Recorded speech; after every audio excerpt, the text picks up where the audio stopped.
El ingreso promedio era exactamente el mismo. Entonces, ¿qué comprobamos? Comprobamos de que aparentemente, si calculo las cifras crudas, sí me marca que existe una discriminación. Pero si corrijo por capital humano, si corrijo por qué, por experiencia, y corrijo también por qué, por maternidad, el mercado laboral en América Latina no discriminaba en salario en contra de las mujeres. No sé cuáles sean los datos para España, no he hecho el dato para España, pero esos resultados preliminares apuntan que probablemente no exista ese sesgo. Y sí ocurre que a veces muchas personas más miran a ese dato sin corregir ni por capital humano, ni corregir por escolaridad, ni corregir por maternidad, y simplemente explotan eso y anuncian que hay una discriminación. Pero sí hay motivos para ver, hay que hacer un estudio un poquito más profundo para ver si realmente hay discriminación. Para España, ignoro el dato. He visto 2 estudios para España que sí marcan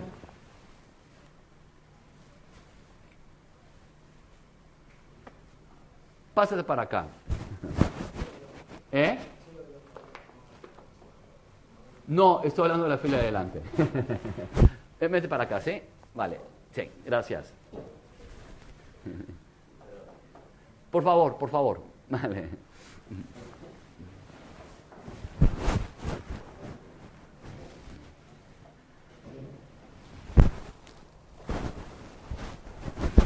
Nadie se va a enterar.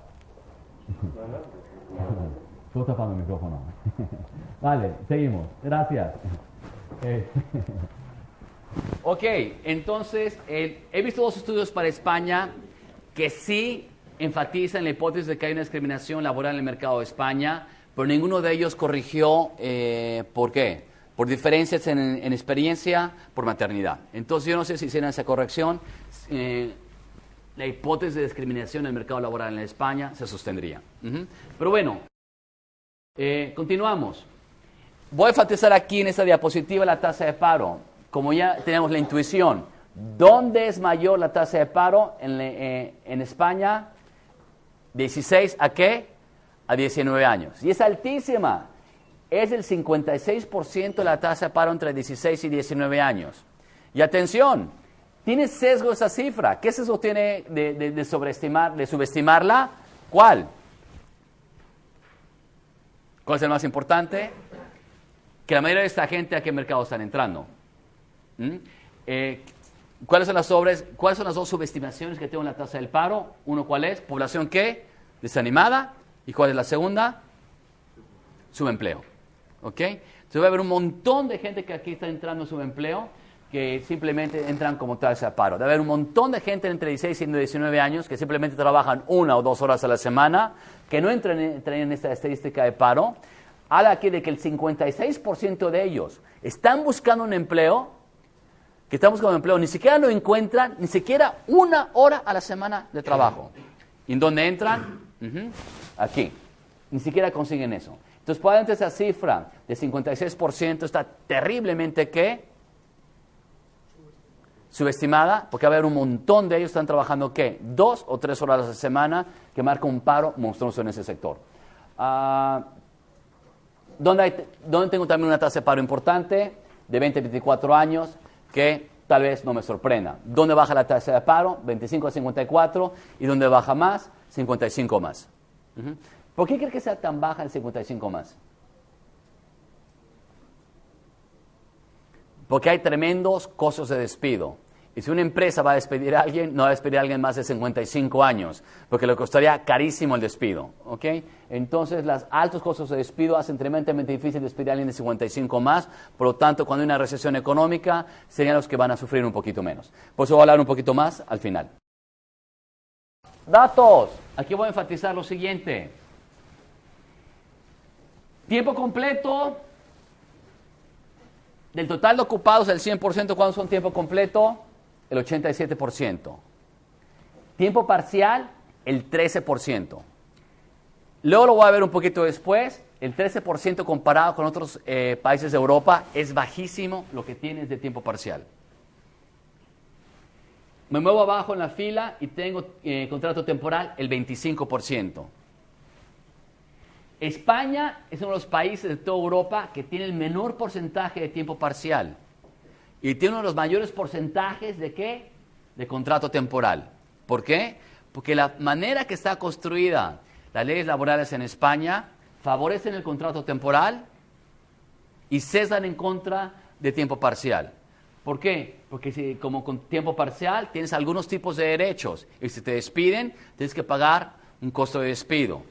De contrato temporal no pasa nada. Es un contrato de un mes, de 2 meses y te lo van renovando, te lo van renovando, te lo van renovando y simplemente si te despiden, simplemente no te renuevan el contrato.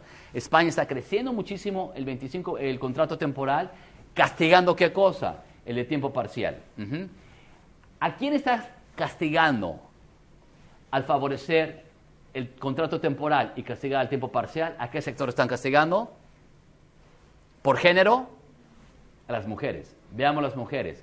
Las mujeres tienen casi el 80% del total de tiempo parcial, casi el 80% son mujeres y el 21% son ¿quiénes? Son hombres. O sea, el mercado no está abriendo vacantes ahorita para que las mujeres entren en un tiempo parcial. ¿Y por qué lo necesitan? Por cuestiones de ¿qué? De maternidad. ¿Ok? Entonces, como están redactadas las reglas ahorita en ese momento laborales, tiene un sesgo tremendo en contra de las mujeres, que son las que más utilizan qué tipo de contratos, el de tiempo parcial.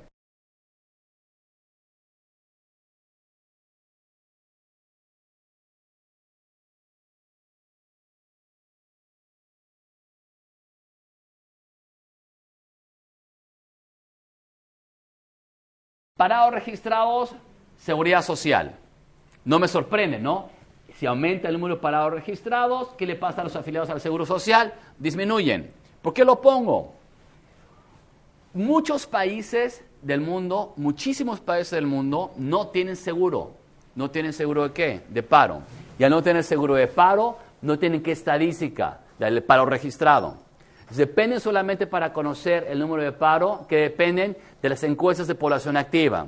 Y en muchos países pobres, es muy caro levantar una encuesta de población activa. España lo hace cada 3 meses. En muchos países lo hacen anualmente o en el peor de los casos casi cada 6 meses. ¿Ok? Entonces las estadísticas del paro no las conocen. Al no tener, primero, estadística de paro registrado, porque no hay seguro de empleo. 2, no tienen con mucha frecuencia una encuesta de población activa. Entonces una manera de conocer indirectamente el paro es a través de los afiliados a la Seguridad Social. Y por eso muchos países de América Latina o países pobres, para conocer el paro, no utilizan las 2 medidas que utiliza España. España utiliza la EPA y utiliza ¿qué? El registro del paro. Muchos países no utilizan ni la EPA ni el registro del paro, que utilizan afiliados a la Seguridad Social para conocer las cifras de desempleo. Sigo adelante, me salto hacia la diapositiva. ¿Dónde encuentro el mayor desempleo en España? En el sur. Algunos dirán, porque en el sur hay más desempleo en España en el sur, porque en el sur vive más gente. ¿Falso o verdadero? Falso. ¿Por qué? Porque esa estadística, ¿qué es? Es como porcentaje de ¿qué? De la población activa. Esta es una estadística que mide la tasa de paro, ¿ok? La tasa de paro promedio en España, casi el 18%. En el sur tengo el mayor desempleo. ¿Por qué?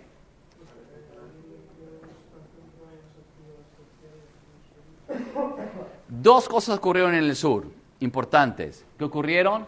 El sector construcción, ¿dónde estaba concentrado en mayor medida? En el sur. Había construcciones para el turismo. ¿Y qué pasó también en el sur? Bajó el turismo. España perdió este verano, comparado con el verano anterior, 5 millones de turistas. Entonces, bajó el turismo, bajó la construcción y por ese sentido, de alguna manera, el sur es el que está teniendo el mayor problema con problemas de desempleo.